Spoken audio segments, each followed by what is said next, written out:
In our previous videos, we have looked at profitability and the importance of fleet cost, and we have learned that it is quite important to cut our fleet cost because it actually really impacts profitability.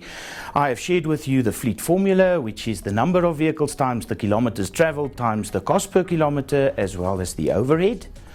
But today I need to answer that question, which I've posed in the previous video of, but what are these elements of cost? And we all know intuitively it's the fuel, it's the maintenance, it's your tires, it's your insurance, the risk elements, the accidents, the breakdowns, the fines, the licensing, and all these costs that I actually need to know what is going on in my fleet. But the problem is, knowing these costs, I can't really do anything about that. I mean, if I have spent something on fuel, I've spent that on fuel.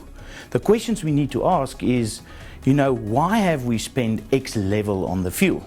And we all know that could be of various reasons, because of the level of usage of the fleet, a behavior that I've actually had on the driving of the vehicle. It could be a fraud, it could be an application. But what we need to understand is, when we look at a fleet report, let's say fuel, and we come to a number of 10 kilometers a litre or 3 kilometers a litre, we actually can only learn what it means when we start comparing it to something else. So if we can start comparing one vehicle to another within the same class of vehicles, and we can really start creating a benchmark of what it should be, then we can start understanding that variance. And that is where the whole trick is to start explaining why my fuel expenditure is different to the norm or the standard or the bench. So first of all, I need to start understanding the fuel cost using the fuel example from a relative comparative point of view, and then I need to compare it to some sort of benchmark.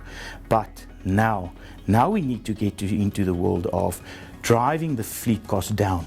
And in order to be able to drive that variance to the norm, we need to understand what is causing the fleet cost or the fuel cost. In my next video, we'll talk some more about that.